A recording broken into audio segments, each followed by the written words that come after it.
Por quase uma década, a Nintendo foi soberana no mercado de consoles de mesa. Entre o NES, que deitou e rolou na terceira geração, e o Super Nintendo, que passou longe de tal conforto, mas ainda assim vencendo a batalha contra o Mega Drive, me chega a quinta geração. O salto de tecnologia do 2D para o 3D marcava um reinício. Quem se adaptasse em menos tempo ganharia a dianteira. Cartuchos ainda tinham lugar? Ou mídias digitais estavam prontas para assumir o comando? Que mudanças eram urgentes nos controles? Bom, esse é o início do Nintendo 64.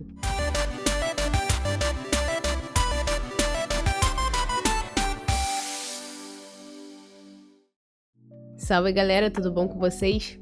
Bom, no vídeo de hoje eu trago uma proposta diferente pro canal, porém, ainda seguindo a vibe retrô. Eu venho contar pra vocês a história do Nintendo 64, o videogame que faz parte de toda a minha infância, foi o meu videogame mais jogado e é até hoje o meu videogame favorito. E se vocês gostarem, eu peço que vocês deixem no final desse vídeo um comentário sobre se vocês querem mais vídeos desse estilo, de outros videogames. E já te peço de antemão aquele like, porque esse vídeo deu trabalho, viu? Então bora lá pro vídeo. A Silicon Graphics era uma empresa renomada de tecnologia em computação gráfica. Em parceria com a Nintendo em 1992, eles anunciaram o Project Reality. Interessados em expandir o negócio e assim aumentar ganhos, começaram a trabalhar algo para o mercado de games. Queriam um hardware mais barato, mas ainda poderoso e rentável. As primeiras notícias davam conta de um videogame baseado em cartucho, com entrada para acessório de CD, portas para som Dolby Surround e outros efeitos. O preço sugerido,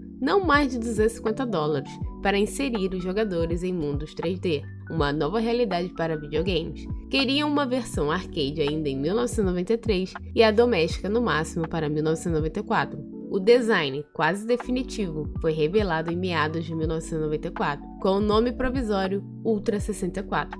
Ele era uma versão meio gótica, eu diria, em que tudo era preto e cinza somente. A adoção de cartuchos causou discórdia entre os jogadores e especialistas, enquanto a Nintendo defendia a escolha, pois naquela época o PlayStation 1 e o Sega Saturn já estavam no mercado, e todos focados em jogos em CD. Mas ainda assim, de forma inteligente, a Nintendo mantendo os cartuchos, as telas de load não seriam uma eternidade como eram nos CDs.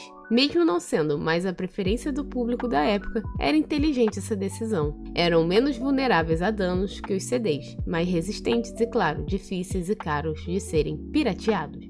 Porém, teve os seus contras também. O escasso espaço nos cartuchos e pouco caixa de textura limitavam o poder. Já as cutscenes em vídeo, fartas no PlayStation e Saturno, foram quase abolidas do 64, pois o arquivo ocupava muito espaço. Ainda em 1994, a Nintendo comprou 49% de participação na Rare, desenvolvedora britânica de títulos como Battletoads, além de Donkey Kong Country, que manteve o SNES vivo em plena ascensão do PlayStation. Do negócio sairiam games como o clássico Killer Instinct, com personagens pré-renderizados, animações e um sistema de combos. O port para SNES, mesmo bastante inferior, foi elogiável. A Rare seria crucial para o Nintendo 64. A forma final do aparelho, já como Nintendo 64, batizado por Shigesato Itoi, finalmente foi a público em 24 de 11 de 1995, na feira Shoshinkai. Em vez da prática de nomes regionais como NES no Ocidente e Famicom no Japão, optaram por um global homogêneo, Nintendo 64. O videogame possuía um hardware complexo, o que tinha um preço. Os programadores afirmavam que era um grande desafio manter todos os processadores da máquina trabalhando em sincronia. O preço foi ainda mais baixo que o planejado, $199, para bater de frente com a Sony e Sega, que já engatinhava na luta PlayStation vs Saturno. Então eles viram-se forçados a baixar os preços. Os primeiros comentários foram positivos, com entusiasmo pelos ambientes tridimensionais e o controle, com um analógico perfeitamente adaptado às necessidades de games 3D. O design do console também foi elogiado, considerado mais confiável e resistente do que o Saturno. A falta de longos carregamentos foi destacada, tal como os gráficos suaves também. O Nintendo 64 foi o primeiro sistema a utilizar uma alavanca analógica em seu controle. A alavanca analógica era superior a um direcional digital para os jogos em terceira dimensão, aquele em formato de cruz, mas mesmo assim não foi descartado no controle do Nintendo 64, porque com ela se pode aplicar uma intensidade diferente ao movimento. O botão Z que fica na parte traseira central do controle e é pressionado com o dedo indicador, é utilizado como gatilho para jogos de tiro em primeira pessoa como GoldenEye 007. Esse botão dá a impressão de ser gatilho de arma de fogo, proporcionando uma sensação mais realista. Hoje em dia, a maioria dos controles de videogame possui uma função parecida como essa, e isso também foi inovador para a época. Nos Estados Unidos e no Brasil, foi lançado simultaneamente em 29 de setembro de 1996. Havia apenas 2 títulos de lançamento disponíveis, o Super Mario 64 e o Pilot Wings 64. No Brasil, foi lançado pela Playtronic com selo Gradiente. Foi lançado um total de 388 jogos para o console, alguns exclusivamente no Japão ou Europa. Embora os consoles concorrentes PlayStation e Sega Saturn tenham recebido mais jogos, cerca de 1.100 e 600 jogos respectivamente, assim como os consoles anteriores da própria Nintendo SNES, com cerca de 725, e o NES, com cerca de 768, o Nintendo 64 possui um grande número de jogos aclamados pela crítica e com muitas vendas. Super Mario 64 foi o jogo mais vendido da geração, com cerca de 11 milhões de cópias vendidas, ficando acima de Final Fantasy VII e Gran Turismo, ambos da PlayStation. Super Mario 64 foi amplamente elogiado pela crítica e estabeleceu o padrão para os novos jogos de plataforma em 3D. GoldenEye 007 foi importante na evolução dos jogos de tiro em primeira pessoa e é considerado um dos melhores jogos do gênero. The Legend of Zelda Ocarina of Time estabeleceu o padrão para os futuros jogos de ação-aventura em 3D. E temos mais jogos que marcaram esse videogame que precisamos citar com menção honrosa. São eles: Perfect Dark, Wave Racing, Banjo-Kazooie, Banjo-Tooie, Zelda Majora's Mask, Super Smash Bros, Pokémon Stadium, entre outros grandes nomes. Mas a Nintendo passou por maus bocados em que teve que se virar nos 30 sozinha para manter o videogame.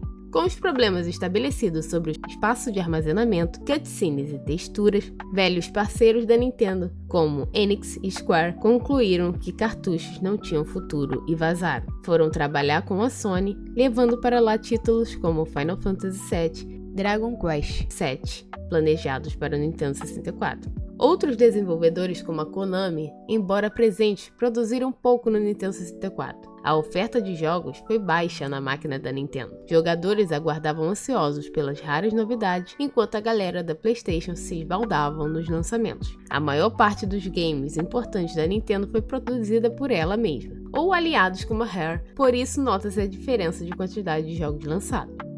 O Nintendo 64 tinha o hardware mais poderoso da geração. O console foi um dos primeiros a ter memória unificada em vez de módulos separados para áudio e vídeo, por exemplo. Com 4 MB expansíveis para 8 MB através do Expansion Pack, conectado ao console no slot próprio, as RD-RAMs eram relativamente baratas para o seu benefício. Os primeiros modelos vieram com um único módulo, de 4 MB, e posteriores, 2 módulos de 2 MB cada.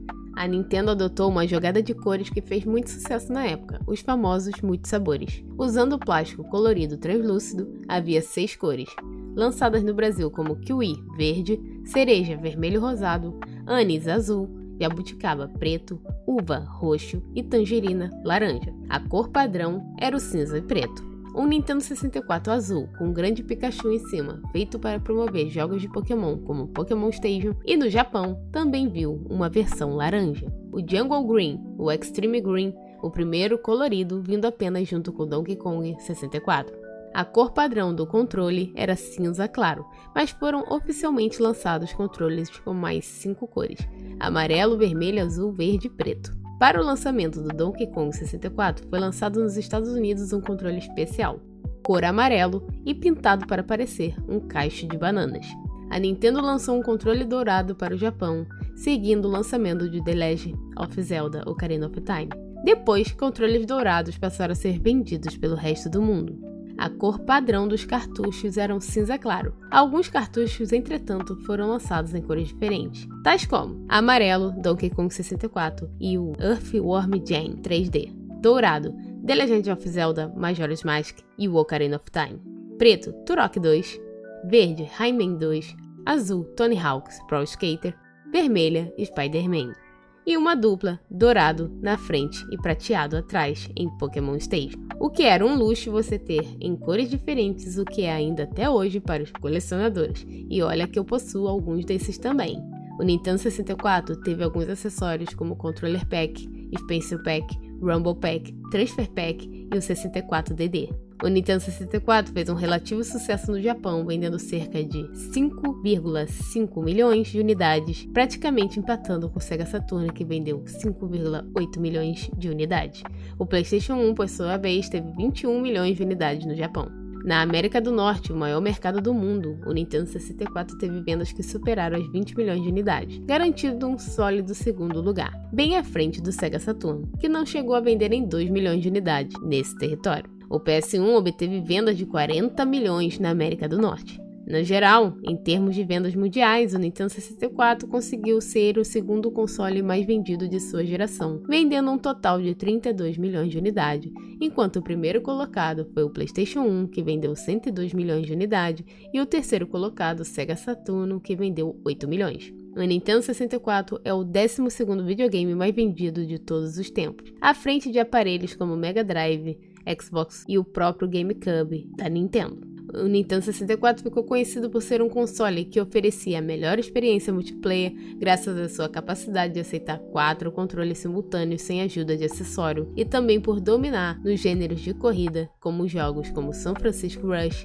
Extreme G, Mario Kart 64, aventura 3D como títulos como Super Mario 64, Banjo-Kazooie e FPS, pois contava com títulos como GoldenEye 007 e Perfect Dark. O console, no entanto, ficou marcado pela falta de RPGs e pela falta de cenas, algo que era moda na época em jogos do Saturn e PlayStation 1. Mas o Nintendo 64 deixa um legado. É lembrado como uma máquina de grande poder, mas difícil de programar, como uma das pioneiras do 3D.